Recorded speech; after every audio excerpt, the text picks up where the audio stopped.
Assalamualaikum warahmatullahi wabarakatuh. Waalaikumsalam warahmatullahi wabarakatuh. Selamat datang kembali di mata kuliah kita Akuntansi UMKM. UMKM dengan dosen yang gaul kita, Ya. Pak Arif Nugroho. Arif Kombras panggilannya. Arif Kombras. Kombras, apa itu Kombras, Pak? Kombi Brazil. Weh, karena beliau ini adalah salah satu kolektor ya, hobinya memang mengkoleksi kombi ya. Bukan koleksi tapi pemilik aja. Saya kira kolektor, tapi pemilik sebuah kombi Brazil. Ya. Nah, nanti kalau mahasiswa tanya-tanya tentang kombi silahkan ke Pak Arif. Oke, kita kembali ke mata kuliah kita, Pak. Kita aja. Akuntansi UMKM. Di pertemuan keempat ini kita akan membahas tentang apa, Pak? Silahkan, Pak. Oke.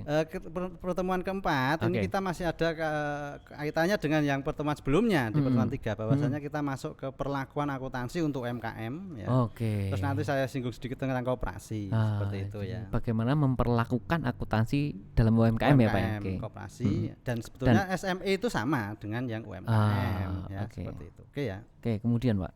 Nah, nanti teman-teman mahasiswa dalam mempelajari ini ya terkait dengan perlakuan akuntansi, setidaknya nanti teman-teman mahasiswa mampu menjelaskan itu elemen-elemen laporan keuangan ya. Kemudian yang kedua, mahasiswa dapat mengerjakan sebuah persamaan akuntansi. Nah, ini di basic akuntansi pasti sudah diberikan ya, nanti kita review ya. Kemudian mahasiswa dapat mengaplikasikan ya transaksi-transaksi itu ke dalam persamaan akuntansi tersebut. Kemudian yang kelima ya, mahasiswa mampu mengaplikasikan laporan keuangan bagi entitas UMKM ya. Jadi nanti standarnya ada PSAK etap ya, SAK etap nah. Jadi ini adalah tujuan pembelajaran di pertemuan keempat ini ya. Iya, ini tujuan pembelajaran di sesi keempat ya, pertemuan keempat. Kemudian nah, berbicara mengenai perkembangan akuntansi dulu ya, kita masuk ke perkembangan akuntansi. Bahwasanya kita berbicara mengenai akuntansi standar akuntansi apa ya? Standar akuntansi keuangan ya. Ya teman-teman biasa nyebutnya PSAK ya. Jadi berbicara mengenai PSAK itu perkembangannya kan mulai dari dulu zaman kalau di Indonesia ya, dari zaman Belanda, kemudian ke Amerika ya, dari Amerika, Belanda, terus berkembang menjadi Amerika, terus yang terakhir itu Uni Eropa yang biasa disebut IFRS ya. Jadi nanti IFRS ini yang sudah diadopsi mulai tahun 2012 kita sudah mengadopsi secara penuh. Sosialisasinya sekitar tahun 2008. Jadi sebetulnya dalam menyusun laporan keuangan itu pasti harus ada batasan-batasannya, ada aturan-aturannya. Itu tertuang dalam standar akuntansi keuangan. Nah, itu. Nah, ini perkembangan dari standar akuntansi keuangan ya, Pak. Jadi standarnya itu dulu akuntansi itu bermula dari Belanda kalau di Indonesia ya. Sekarang kita sudah mengadopsi IFRS secara penuh ya, Pak ya? Karena IFRS itu sebenarnya standar internasional ya mungkin ya. Uni Eropa. Ya, Uni Eropa. Karena apa? Itu untuk mengurangi hambatan arus modal. Ya. Jadi intinya pemodal-pemodal di Indonesia itu sebetulnya banyak dari Uni Eropa. Makanya mereka menyusun sebuah standar biar bahasanya itu satu bahasa lah, satu aturan. Jadi enak ya. Jadi nanti dari Uni Eropa akan lebih mudah mempelajarinya. Kemudian, Pak. Kemudian nanti terkait dengan UMKM ya, nanti kita masuk ke SAK etap, entitas tanpa akuntan publik ya. Jadi kalau yang standar akuntansi keuangan mengadopsi IFRS itu tentunya nanti minimal perusahaan SME ke atas ya. Tapi kalau UMKM nanti kita ke SAK etap ya. Jadi sebenarnya standar ini ada berbagai macam ya, ada PSAK, ada SAK etap, ada standar akuntansi syariah, ada standar akuntansi keuangan lainnya ya, Pak. Untuk UMKM kita pelajari tentang SAK etapnya ya. Masuk nanti ke SAK etap seperti itu. Kita pakai standar SAK etap. Ya. Kemudian. Nah, kemudian elemen-elemen laporan keuangan ya. Jadi dalam akuntansi itu elemen-elemen laporan keuangan ya, itu apa saja ya, yang kita proyeksikan dalam sebuah persamaan akuntansi biasanya. Itu yang pertama adalah aset ya, jadi aset itu segala sesuatu yang dapat digunakan untuk usaha, aset ya. mesin itu aset, tanah itu aset contohnya, bangunan aset untuk usaha. Kas Kas ya, kas itu juga masuk ke aset ya, tapi aset paling liquid gitu. Biasanya posisinya nanti di paling atas aset kas ya, seperti itu. Kemudian yang kedua utang. Utang itu segala kewajiban yang harus dibayar. Jadi kalau kamu punya utang ya harus dibayar. Harus bayar ya. Oke. Jangan sampai ngemplang utang. Ya. Kemudian selanjutnya yaitu modal. Modal tadi setoran pemilik untuk usaha itu masuk ke modal. Dalam elemen laporan keuangan nanti dimasukkan ke modal. Kemudian yang keempat itu terkait dengan pendapatan ya. Jadi segala sesuatu yang didapatkan setelah melakukan usaha. Setelah melakukan usaha. Kalau dagang itu kan penjualan. Setelah menjual ya dia dapat laba, itu namanya masukkan ke pendapatan. Seperti itu. Kemudian yang kelima biaya ya, semua pengeluaran untuk memperoleh pendapatan tersebut itu yang dinamakan biaya. Kemudian yang keenam istilahnya pengembalian modal ya. Jadi pengambilan modal oleh pemilik misalnya. Jadi misalkan saya modalnya 5 juta terus tiba-tiba pengembalikan modal diambil modalnya. Diambil 1 juta, berarti kan ada istilahnya pengembalian modal 1 juta seperti itu. Ya apakah itu boleh? Ya boleh. Ya boleh lah itu, ya. Nah, ini elemen-elemen dalam laporan keuangan yang digunakan ya Pak ya. Iya. Nah, kemudian masuk ke persamaan akuntansi ya. Jadi elemen tadi kita masuk ke persamaan akuntansi ya. Jadi persamaan akuntansi itu apa? Ya ini secara umum memang persamaan akuntansi ini aset tambah biaya plus pengembalian modal sama dengan utang modal plus pendapatan. Kalau dulu aktiva sama dengan utang plus modal. Ini pengembangan dari situ sebetulnya. Ya, jadi istilahnya kerangka dasarnya ya, frame-nya itu kan adalah aktiva sama dengan utang plus modal. Hanya 3 itu. Ada 3 itu, tapi ini dikembangkan ya Pak. Dikembangkan. Karena tadi kita masuk ke adopsi IFRS. Jadi kita perlu dikembangkan. Jadi nanti di dalam aktiva itu ada istilahnya aset, ada pengembalian modal, ada biaya. Di sisi pasiva ada utang, modal dan pendapatan. Kemudian jenis-jenis penggunaan dana itu harus sama dengan sumber-sumber perolehan dana. Jadi persamaannya seperti itu. Jadi nanti harus seimbang penggunaan dan perolehannya. Ya, seperti itu. Kemudian Pak. Nah, kemudian dalam menyajikan penyajian laporan keuangan yang sesuai dengan SAK etap. Nah, berbicara mengenai PSAK etap atau SAK etap ya, standar akuntansi keuangan entitas tanpa akuntan publik. Itu kalau kita dalam menyusun laporan keuangan ya atau menyajikan, itu laporan keuangan itu dianggap lengkap itu apabila memenuhi 5 ini. Ya. Yang pertama yaitu adalah neraca atau balance sheet. Kalau adopsi yang IFRS itu laporan neraca tadi laporan posisi keuangan, bukan? Posisi keuangan, betul. Laporan posisi keuangan itu neraca ya. Kemudian yang kedua laporan laba rugi ya, itu laporan pendapatan komprehensif kalau di di IFRS ya, tapi kalau ini istilah lamanya laporan laba rugi. Yang ketiga perusahaan harus memiliki laporan perubahan ekuitas ya. Perubahan modal tadi ya Pak ya. Modal ya, ketika ada modal diambil, modal ditambah seperti itu.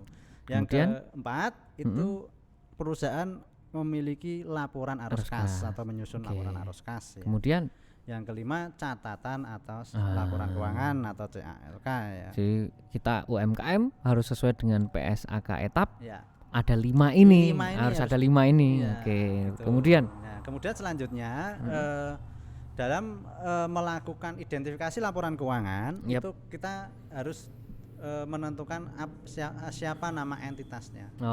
Terus itu tanggal berapa dibuat atau periodenya itu dibuat periode berapa. Terus mata uang pelaporan juga penting ya. Itu pakai di Indonesia biasanya pakai Indonesia rupiah atau IDR, biasanya pakai rupiah lah, rupiah ya. Kemudian kalau ada pembulatan ya itu harus dijelaskan. Terus domisili jelas, bentuk hukumnya juga jelas ya, sifat operasinya, aktivitas utama ya. Ya, bentuk hukum berarti setidaknya meskipun UMKM dia harus berbadan hukum. Okay. Dan sekarang untuk memiliki badan hukum tidak sulit ya. Jadi pemerintah itu sudah membuat sistem sedemikian rupa untuk mempermudah para pelaku-pelaku UMKM dalam memperoleh hak atau bentuk badan hukum. Betul. Resmi atau formal. Sekarang izin. lebih mudah ya, Pak ya. Lebih mudah ya. Minimal kalau UMKM itu dari kelurahan sudah bisa. Oke. Ya, seperti itu ya. Oke, kemudian. Nah, kemudian dalam UMKM dalam menyusun laporan keuangan pastinya harus taat terhadap peraturan-peraturan atau standar yang ada di SAK UMKM atau etap tadi. Nah, jadi berbicara mengenai usaha UMKM ya. Jadi memang kalau laporan keuangannya itu harus sesuai memenuhi SAK UMKM itu harus memenuhi beberapa standar. Yang pertama standar kelangsungan usaha. Kelangsungan usaha di sini prinsipnya bahwasanya perusahaan itu berjalan secara kontinu. Ya. Jadi secara terus menerus ya. Kecuali memang manajemen mengambil menetapkan melakukan likuidasi atau seperti itu. Tutup ya. Penutupan seperti itu ya. Kemudian yang kedua itu standarnya harus pelaporan keuangan. Itu harus sefrekuensi atau istilahnya frekuensi laporan keuangan di sini maksudnya harus konsisten sebetulnya. Jadi dalam menyusun laporan keuangan itu kalau periodenya per tahun ya harus dibuat per tahun. Metodenya misalnya menghitung persediaannya itu kan dalam akuntansi perusahaan dagangnya ada metode pencatatan persediaan. Itu juga harus konsisten. Nah, mau pakai FIFO, LIFO atau average. Nah, itu pilihan. Tapi harus konsisten. Kalau FIFO terus, average terus seperti itu. Jadi harus ada konsisten ya Pak konsistensi dalam menyusun laporan ya tiap periodenya. Itulah yang dinamakan frekuensi pelaporan dalam standar ya. Kemudian nah selanjutnya kita itu tadi kan laporan-laporan dalam UMKM. Nah kita berbicara selanjutnya yaitu koperasi. Jadi koperasi itu masih sifatnya relatif setara dengan UMKM. Hanya saja koperasi itu memang koperasi itu memang bergeraknya juga di beberapa bidang ya. Tidak hanya jasa keuangan ya. Kita koperasi itu mungkin bisa ke manufaktur, ke dagang juga bisa seperti itu. Nah, berbicara mengenai koperasi sekarang ya. Jadi menurut PSAK nomor 27 tahun 2007 bahwasanya koperasi itu memiliki karakteristik. Yang pertama, anggota koperasi itulah yang memiliki kepentingan yang sama. Jadi dalam koperasi itu harus memiliki kepentingan yang sama ya. Kemudian yang kedua dikembangkan atas dasar nilai untuk tolong menolong ya, bertanggung jawab kepada diri sendiri, setia kawan ya. Terus kemudian ada persamaan dan demokrasi di sini. Jadi bebas untuk mengutarakan pendapat kalau kita masuk ke anggota koperasi. Nah, kemudian dalam mendirikan koperasi memang modalnya itu ya dari anggota. Kemudian nanti diawasi ya oleh anggota. Manfaatnya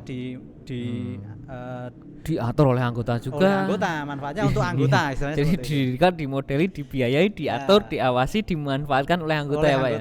Ya. Kemudian itu yang ketiga, yang keempat ya. Jadi terkait dengan tugas di bidang ekonomi ya. Jadi intinya bahwasanya koperasi ini untuk memajukan kesejahteraan anggotanya ya, prinsipnya seperti itu. Dan yang kelima, jika ada kelebihan ya pelayanan itu ya nanti bisa dimanfaatkan oleh non anggota.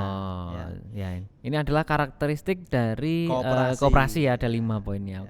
Kemudian. Nah, kemudian kita masuk ke siklus akuntansi ya. Jadi berbicara mengenai siklus akuntansi itu dari mulai bukti transaksi ini yang tadi sebetulnya sudah kita jelaskan di pertemuan sebelumnya terkait dengan analisa transaksi. Betul. Kemudian jurnal ya, buku besar, neraca saldo, baru laporan keuangan. Ini di sini kita hanya review aja karena pasti sudah dibahas pengantar akuntansi 1 2 itu sudah dapat ini. Dan siklusnya gitu terus ya Pak ya.